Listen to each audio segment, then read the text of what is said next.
اعلیٰ حضرت کی چوکٹ ہے، اعلیٰ حضرت گھر کے اندر موجود ہے۔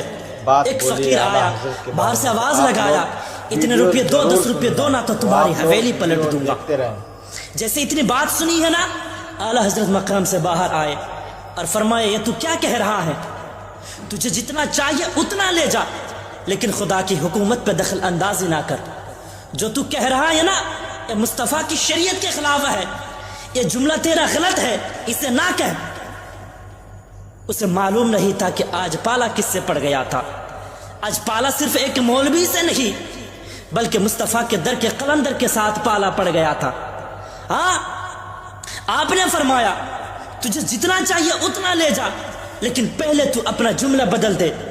جو تو کہہ رہا ہے یہ مصطفیٰ کی شریعت کے خلاف ہے، اسے نہ کہہ۔ آپ کی والدہ گھر کے اندر موجود تھی۔ آواز آتی ہے احمد رضا بھکاریوں کے منہ نہیں لگا کرتے ہیں، فقیروں کے منہ نہیں لگا کرتے ہیں، جتنا مانگتا ہے اتنا دے دے۔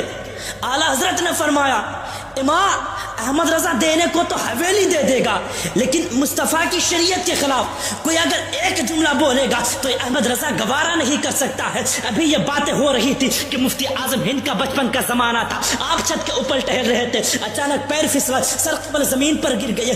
آپ کی والدہ کی چیخ نکل جاتی ہے، کہتی ہے احمد رضا میں نے تم سے پہلے ہی کہا تھا کہ بھکاریوں کے منہ نہیں لگا کرتے ہیں، فقیروں کے منہ نہیں لگا کرتے ہیں، دیکھو تمہارا بیٹا چھت سے گر گیا ہے۔ اتنے باتیں سنی ہے۔ اعلیٰ حضرت نے فرمایا ماں یہ تو ایک مصطفیٰ رضا ہے، اگر مصطفیٰ کی شریعت کے خلاف کوئی ایک جملہ بھی بولے گا اور ایسے 1000 مصطفیٰ رضا ہو تو میں سب کو قربان کر دوں گا، لیکن مصطفیٰ کی شریعت کا سودا نہیں کر سکتا ہوں۔ اتنے باتیں کہے ہیں، مفتی اعظم ہند اٹھے ہیں، اعلیٰ حضرت کے قدموں سے آ کے لپٹ جاتے ہیں اور کہتے ہیں ابا جان مصطفیٰ رضا کو ایک آج تک نہیں آئی ہے، ایک خروچ تک نہیں آئی ہے، آپ کو جو فیصلہ کرنا ہے کر لیجئے۔ جیسے اتنی بات کہی ہے، اعلیٰ حضرت کو اب آیا چلا، بریلی کے پٹھان کو آیا چلا، اپنا جوتا کھول کر کے آگے کیا اور کہا سن تو حویلی پلٹنے کی بات کرتا ہے، یہ لے احمد رضا کا جوتا پلٹ کے دکھا دے، احمد رضا کا جوتا پلٹ کے دکھا دے۔ فقیر نے سوچا اس کا جوتا تو ہلانا یوں بات ہے، پہلا ہاتھ لگایا جوتا کو ہلا نہیں پایا، دوسرا ہاتھ لگایا جوتا کو ہلا نہیں پایا،